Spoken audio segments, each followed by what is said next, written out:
बिस्मिल्लाहिर्रहमानिर्रहीम। अस्सलाम वालेकुम नाज़रीन, आप यूट्यूब चैनल देख रहे हैं। मैं इमरान खान हूँ। सबसे पहले तो पाकिस्तान में इमरान खान साहब की आज फिर मुलाकात नहीं करवाई गई। कई महीने हो गए और पाकिस्तान का सबसे बड़ा लीडर है, ना मुल्क में कोई आइन है और ना कोई कानून है। इमरान खान साहब की आंख के साथ खिलवाड़ किया गया, उनकी सेहत के साथ खिलवाड़ किया गया। उन्हें क्या हुआ उनकी फैमिली को बिल्कुल नहीं बताया गया। अदालतें बिल्कुल बेबस हैं, पाकिस्तान तहरीक इंसाफ बेबस है और पाकिस्तान का सबसे मकबूल लीडर पाकिस्तान के मिलिट्री रजीम ने इस वक्त जेल के अंदर डाला हुआ है। और ना सिर्फ जेल में डाला हुआ है बल्कि बैरूनी दुनिया से उसका राब्ता मुकम्मल तौर पे काट दिया है। वजह क्या है कि वो शख्स घुटने नहीं टेक रहा। वो शख्स ये नहीं कहता कि मैं हार मानता हूँ, मैं कोई डील करता हूँ। तो वो घुटने नहीं टेक रहा पाकिस्तान के मिलिट्री रजीम के सामने, जिसके सामने माजी में तकरीबन तमाम सियासतदान बारी बारी घुटने टेक चुके हैं। या तो इन्होंने मार दिया या सरेंडर करवा लिया, लेकिन इमरान खान साहब ये नहीं कर रहे। अब एक आंख ज़ाया होने का दावा जो है वो हुकूमती ज़राए ने खुद किया है। बराह रास्त तो कोई इन्फॉर्मेशन इमरान खान साहब के हवाले से है नहीं। इमरान खान साहब के बच्चों ने वीज़े अप्लाई किए, जमैमा खान ने इसके ऊपर ट्वीट करके भी बताया, लेकिन जो एक आधे हफ्ते में वीज़ा मिल जाता है वो कई महीने गुजर गए हैं, लेकिन इमरान खान साहब के दोनों बेटों को वीज़े नहीं मिल रहे और उनकी मुलाकात इमरान खान साहब से नहीं होने दी जा रही। जो कैदियों वाले हुकूक हैं वो भी साबिक वज़ीर आज़म को अभी तक हासिल नहीं है। बल्कि एक नया काम कर रही है पाकिस्तान की एस्टेब्लिशमेंट, एक मरतबा फिर पाकिस्तान में माहौल बना रही है और इस तरह की खबरें फैला रही है। कुछ सोर्सेज ने मेरे तक पहुंचाई, कुछ ने और लोगों तक पहुंचाई, लेकिन एस्टेब्लिशमेंट की क्रेडिबिलिटी बिल्कुल ज़ीरो हो चुकी है। उनकी बात पे अब कोई भरोसा ही नहीं करता, कोई उनका सौदा खरीदता ही नहीं है। वो ये कहते हैं जनाब हम पीछे हटना चाहते हैं, हम ये चाह रहे हैं कि जनाब पाकिस्तान में फिर इलेक्शन हो जाए, हालात नॉर्मलाइज हो जाएं, हम तो चीज़ें ठीक करना चाहते हैं। ये इस किस्म की बहुत सारी बातें माजी में भी करते रहे हैं, लेकिन अब इनके पास पीछे हटने का इम्कान कोई नहीं है। इन्हें खुद जब ये पीछे हटेंगे तो सब खत्म हो जाएगा इनके लिए, ये इन्हें दिखाई दे रहा है। पाकिस्तान की अवाम अब कभी भी पाकिस्तान की एस्टेब्लिशमेंट को तस्लीम नहीं करेगी। ये सिर्फ टाइम निकालने की कोशिश कर रहे हैं और यही टोला मुसल्लत रहेगा। इसका सबूत ये है महंगी गाड़ियाँ, महंगे जहाज़ और जितनी चीज़ें ये अपनी अय्याशी के लिए ले रहे हैं, ये कोई आने वाले हुक्मरानों को थोड़ी देने जा रहे हैं। ये सब जानते हैं, मौजूदा हुकूमत, एस्टेब्लिशमेंट, मिलिट्री रजीम, ये सब जानते हैं कि इन्होंने किस तरीके से इस इक़्तिदार को लंबा खींचना है। अवाम सिर्फ इस इक़्तिदार को छीन सकती है, इनसे अपना हक छीन सकती है। ये बड़े आराम से हक वापस नहीं करेंगे, सवाल ही पैदा नहीं होता।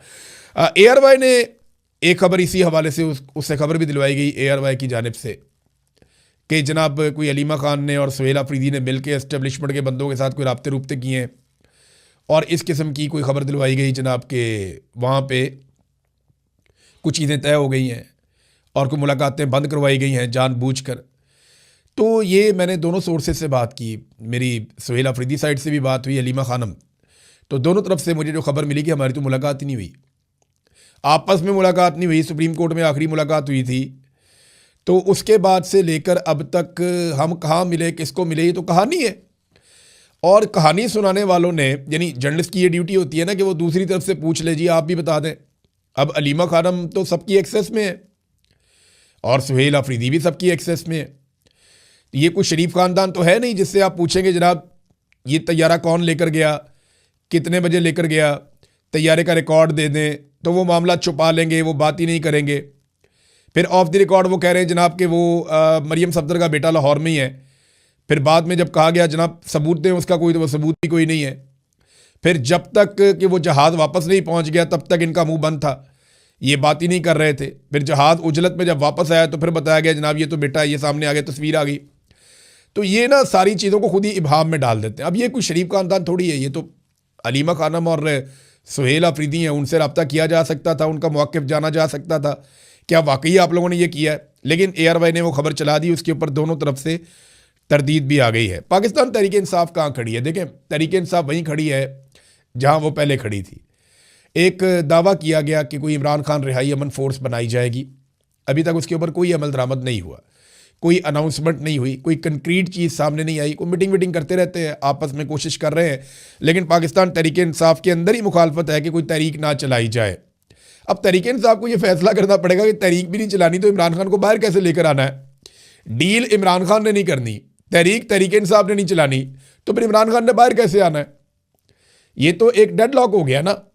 या तो इमरान खान को जाके राज़ी करें जनाब, डील कर ले, वो राज़ी हो जाए तो बाहर आ जाएंगे, तो या फिर तहरीक चलाएं, ताकि तहरीक चले, कोई एस्टेब्लिशमेंट के लिए ज़मीन गर्म हो, वो कोई रोम छोड़े और इमरान खान साहब बाहर आ जाएं। तो ये दोनों रस्तों पे नहीं जा रहे और इसका नुकसान लगातार पाकिस्तान को हो रहा है। यानी आपको मैं सिर्फ एक खबर बताता हूँ, ये सरमायाकारी की सूरत हाल आप देख लें पाकिस्तान में इस वक्त क्या है। और ये शहबाज शरीफ साहब का तुर्रा इम्तियाज़ है। ये जब भी हुकूमत में आते हैं ना, PMLN, ये बर्बादी फेरते हैं मईशत की। इनके जाने के बाद पता चलता है। स्टेट बैंक ऑफ पाकिस्तान की जानिब से आदाद शुमार जारी की गए हैं। फरवरी 2026 में बैरूनी सरमायाकारी जो है वो मज़ीद कम हो गई है। रवा माली साल में बैरूनी सरमायाकारी में जो मजमूई तौर पर 44% मज़ीद कमी देखी गई है। अब अंदाज़ा करें आप कि 50 साल के सरमायाकारी के रिकॉर्ड तो पहले ही टूट गए थे। अब वो जो रिकॉर्ड टूट गए थे उन रिकॉर्डों को भी तोड़ा जा रहा है कि ये यहाँ पे 44% मज़ीद सरमायाकारी पाकिस्तान में कम हो गई है। ये नाज़रीन हालात है।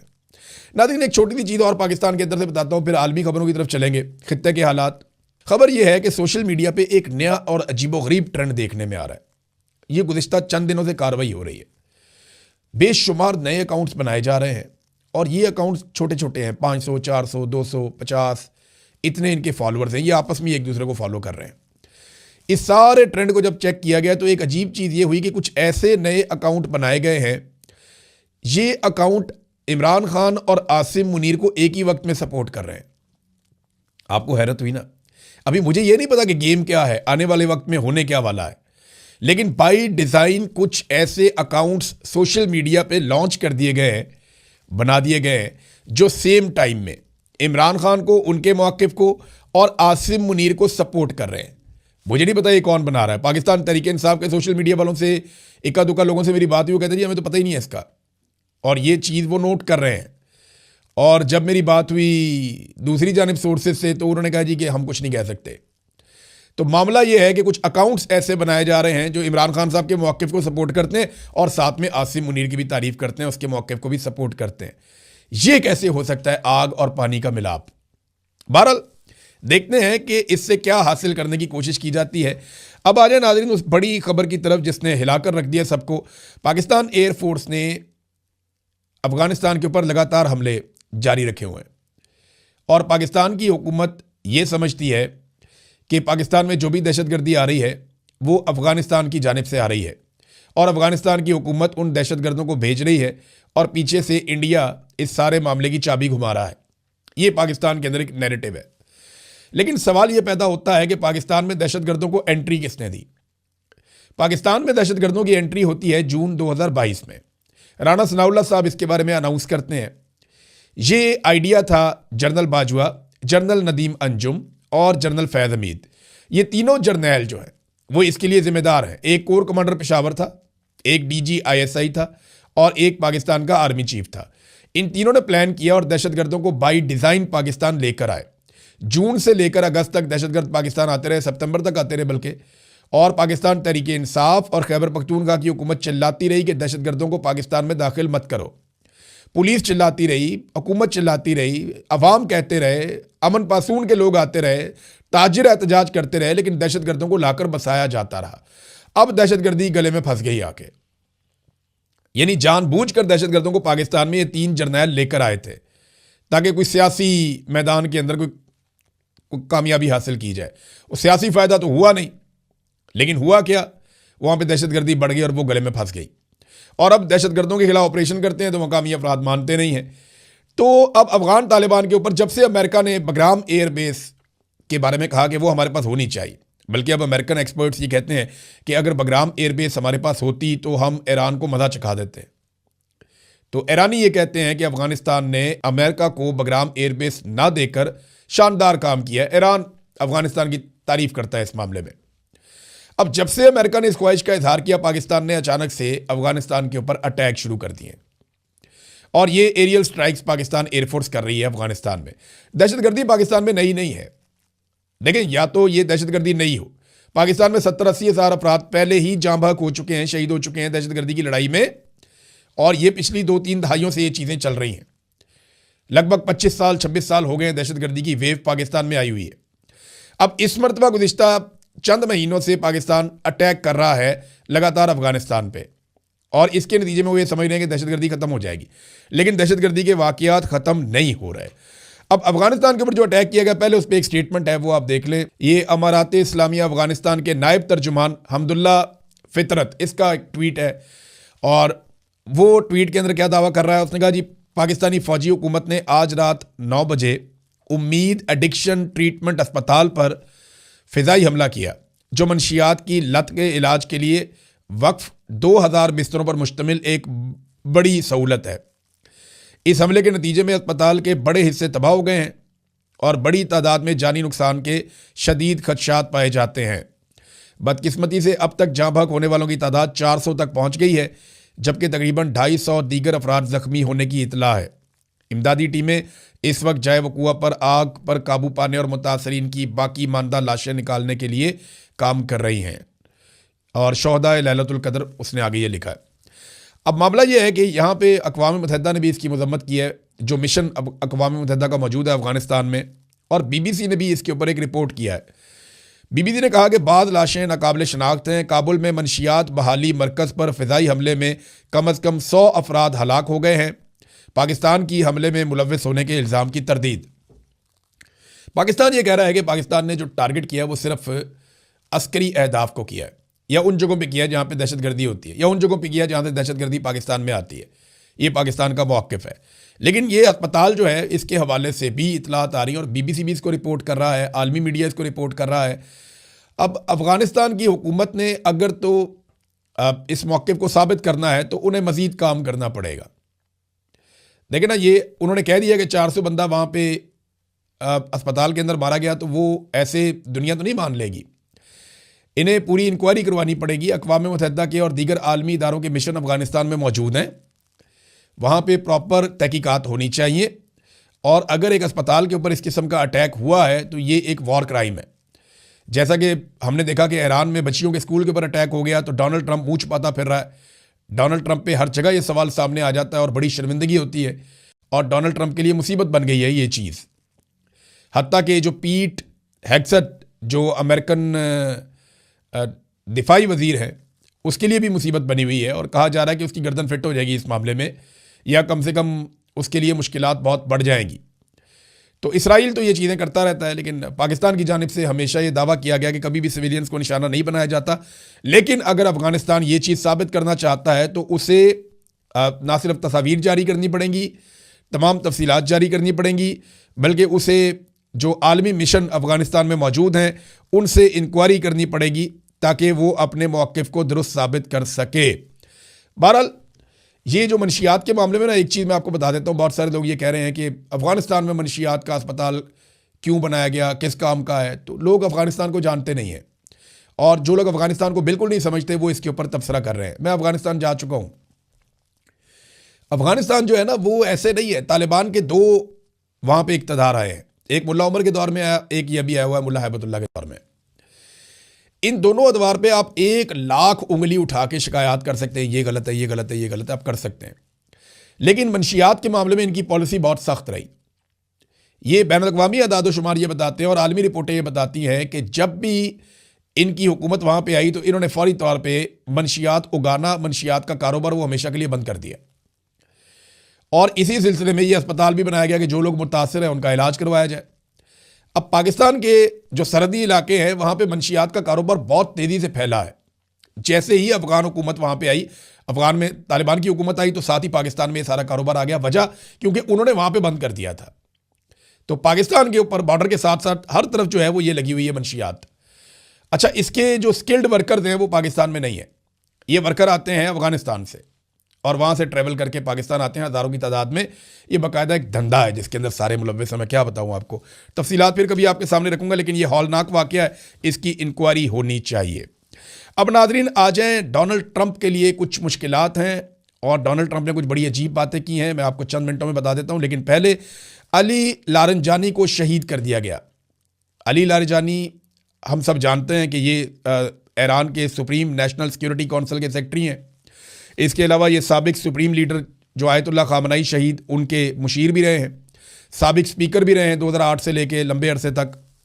और जो जौहरी मुज़ाकरात हुए थे 2005 से लेके 2007 तक दुनिया के साथ ईरान के, ये उस मुज़ाकराती टीम के चीफ भी रहे हैं। तो अली लारंजानी के बारे में ये कहा गया कि उनको और उनके बेटे को एक हमले की जद में वो आए और उसमें वो शहीद हो गए। ईरान ने इसकी तरदीद की, ईरानी मीडिया ने कहा जी ऐसा नहीं हुआ, जबकि जो इसराइली वज़ीर दिफा है, इसराइली वजारत दिफा जो है वो इसकी कन्फर्मेशन दे रही है। वो ये कह रही है जी हमने अली लारंजनी को कत्ल कर दिया है और ये एक मिसाइल के धमाके में कत्ल किया है, जबकि ईरान इसकी अभी तक तरदीद कर रहा है। और एक तहरीर भी सामने लाई गई है, लेकिन उसके ऊपर कोई डेट वगैरह नहीं लिखी हुई, लेकिन ये दावा किया गया है कि ये आज लिखी गई एक तहरीर है। इससे पहले अली लारंजनी ने, मैंने आपको पढ़ के सुनाया था कि मुसलमान मुल्कों से भी एक मुतालबा किया था और 6 नुकाती एक ख़त लिखा था, वो भी मैंने आपको पढ़ के सुनाया था। अब मामला ये है कि ये दावा तो कर दिया गया है, लेकिन अभी तक कोई सबूत सामने नहीं आया ईरान की जानिब से कि अली लारंजनी ज़िंदा है। अब देखना यह है कि क्या वाकई इसराइली दावा दुरुस्त है। 13 मार्च को इन्हें एक रैली में भी देखा गया था और ये लगातार आलमी मीडिया पे और सोशल मीडिया पे हर जगह पे ईरान की तर्जुमानी कर रहे थे। नादरीन, एक और बड़ी खबर है ईरान से। जो नए सुप्रीम लीडर हैं ईरान के मुश्तबा खामनाई, उनके सामने ये तजावीज़ और पेशकश रखी गई कि अमेरिका के साथ कशीदगी को कम किया जाए, तो उन्होंने मुस्तरद कर दिया। ईरान अब इस लड़ाई को ख़त्म करना नहीं चाहता। जो नए सुप्रीम लीडर हैं उन्होंने सख्ती से इसको मुस्तरद किया, उन्होंने कहा ये लड़ाई जारी रहेगी। और नए सुप्रीम लीडर के हवाले से जो ईरान के सफ़ीर हैं रूस में, काजिम जलाली, उन्होंने कहा जी कि उनका रूस में इलाज नहीं हो रहा। ये खबरें दी गई थी कि वो रूस चले गए, वहाँ पे उनका इलाज चल रहा है। उन्होंने कहा नहीं, उनका रूस में कोई इलाज नहीं हो रहा, मैं इसकी तरदीद करता हूँ। बहरहाल उन्होंने कहा जंग जारी रहेगी। ईरान में एक सोच है कि ये जंग अभी बंद नहीं करनी जब तक कि इस बात की गारंटी ना मिले कि आइंदा ईरान पर हमला नहीं किया जाएगा, ईरान को उसके हकूक़ दिए जाएंगे और जो नुकसानात ईरान में किए गए हैं उनका अजाला किया जाएगा। लेकिन साथ ही ईरान ने एक बात और की है कि जिस मुल्क की हुदूद से भी ईरान की सबसे कीमती जगह यानी खारक, ये जजीरा है जहाँ पे सारी फैसिलिटी है, 80 से 90% ईरान की जो तेल की तजारत होती है वो यहीं से होती है। ईरान ने वार्न किया कि अगर यहाँ पे किसी भी मुल्क की हुदूद से हमला किया गया, हम जवाबन उस मुल्क की जितनी भी ऑयल तनसीबात हैं उनके ऊपर अटैक कर देंगे। और साथ में ईरान ने यह भी कहा कि ईरानी फ़ौज अपनी हर वार्निंग पर अमल दरामद करती है और ज़रूर करती है और यह रिकॉर्ड का हिस्सा है। ये बात वाकई ठीक है कि ईरान ने जब भी कहा कि हम ये करेंगे इसके बाद तो उन्होंने वो करके दिखाया। लिहाजा अब ये तमाम खलीजी ममालिक के लिए चैलेंज है कि उन ममालिक की सरजमीन को खारक के ख़िलाफ़ किसी भी हमले के लिए इस्तेमाल ना किया जाए। नादरीन, डोनाल्ड ट्रंप ने एक और कब्ज़े का दावा कर दिया। डोनाल्ड ट्रंप ने ऐलान कर दिया कि वो क्यूबा के ऊपर भी कब्जा करेगा। उसने कहा मुझे ये एजाज़ हासिल होगा कि मैं जब चाहूँ उसके साथ जो चाहूँ कर सकता हूँ, मैं क्यूबा पर भी कब्जा करूँगा, किसी ना किसी शक्ल में क्यूबा को अपने कब्जे में हमें लेना है। ये डोनाल्ड ट्रंप ने एक और ऐलान कर दिया। पिछली मुसीबत गले से उतरी नहीं, एक और मुसीबत आ गई। डोनाल्ड ट्रंप ने एक और बात की। ट्रंप ने कहा कि साबिक सदर से उसकी बात हुई है ईरान में धमाकों के हवाले से, और साबिक सदर के साथ बड़ी ज़बरदस्त और बड़ी पॉजिटिव बात हुई है। इस किस्म का उसने तासुर दिया कि ईरान में धमाके कर रहे हैं, बमबारी कर रहे हैं। तो इस पे 4 जिंदा साबिक सदूर इस वक्त मौजूद हैं अमेरिका में। उसमें एक बुश है, क्लिंटन है, ओबामा है, जो बाइडन है। चारों से उनके ज़राए से बात हुई तो चारों ने कहा नहीं, ट्रंप के साथ कोई बात चारों से दूर में से किसी की भी नहीं हुई। अब ट्रंप जो है वो इतनी घबराहट का शिकार है कि वो झूठ बोलना शुरू हो गए हैं, साबिक सदूर का सहारा लेना शुरू हो गए हैं। और ये वजह है तन्हाई की। अमेरिका और आलमी सतह पे डोनाल्ड ट्रंप को तन्हाई का सामना करना पड़ रहा है। यूरोपीय ममालिक पहले इक्का दुक्का बात कर रहे थे, अब यूरोपीय ममालिक के वज़राए ख़ारजा का एक इजलास हुआ, और जो वज़राए ख़ारजा का इजलास होता है यहाँ से पूरे यूरोप की पॉलिसी आती है। अब मजमूई तौर पर यूरोपीय यूनियन ने डोनाल्ड ट्रंप को एक झटका लगा दिया है। यूरोपीय यूनियन की सरबराह काया कालास, इन्होंने ये स्टेटमेंट दिया है कि अब वक्त आ गया है कि ईरान से मुताल्लिक जारी जंग को फौरी तौर पे ख़त्म किया जाए।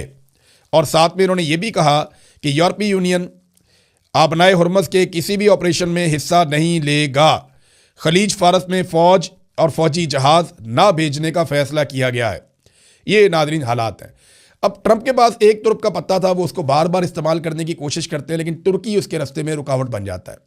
तुर्की मेंबर है नेटो का 1952 से, तो नेटो के एक मेंबर के ऊपर अटैक हो जाए ना तो वो सबके ऊपर अटैक समझा जाता है और सारे मिलकर जवाब देते हैं।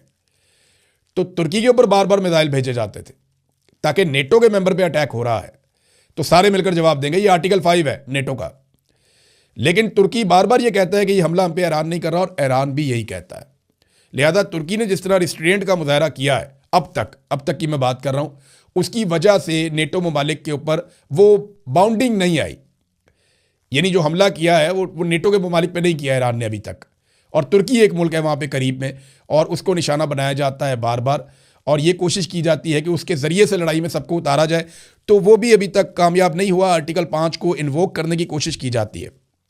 नादरीन, मस्जिद अक्सा जो है वो बंद है काफ़ी अरसे से, और बोर्ड ऑफ पीस में बैठे हुए तमाम रहनुमा जो डोनाल्ड ट्रंप के जूते पॉलिश करने गए, उनमें अक्सर वो इस बारे में कुछ नहीं कर पा रहे। बल्कि अब अनाउंसमेंट आ गई है इसराइल से कि ईद उल फितर पे भी मस्जिद अक्सा को बंद रखा जाएगा, नहीं खोला जाएगा नमाजियों के लिए। तो अब ये उन सारों को शर्म आनी चाहिए जो लोग फ़लस्तीनी रियासत लेने के लिए गए थे, वो एक मस्जिद का दरवाज़ा नहीं खुलवा पा रहे। मस्जिद अक्सा का मामला जो है वो इंतहाई हसास है, और यहाँ पे बोर्ड ऑफ पीस में शामिल ममालिक, ख़ास तौर पे अरब ममालिक और पाकिस्तान, इन सब की ये जिम्मेदारी है कि मस्जिद अक्सा के दरवाजे खुलवाए जाएँ नमाजियों के लिए। ईद के मौके पर तो कम से कम ज़रूर होना चाहिए। नादरीन, जाते जाते एक छोटी सी खबर और मैं आपको दे देता हूँ। रूस और ईरान दोनों ने पाकिस्तान को ऑफ़र कर दिया। पहले ईरान ने ऑफ़र किया था सस्ता तेल, अब रशिया ने भी ऑफ़र कर दिया सस्ता तेल। रूस के सफ़ीर है एल्बर्ट पी, उन्होंने कहा कि अगर पाकिस्तान ने राब्ता किया तो हम पाकिस्तान को सस्ता तेल देंगे।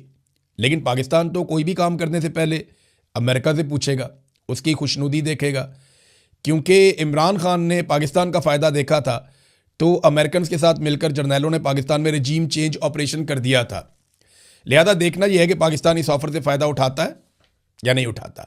जिस अमेरिका ने इंडिया को इजाज़त दी है वो पाकिस्तान को इजाज़त देता है या नहीं देता। अब तक के लिए इतने, अपना ख्याल रखिएगा, अपने इस चैनल का भी। अल्लाह हाफ़िज़।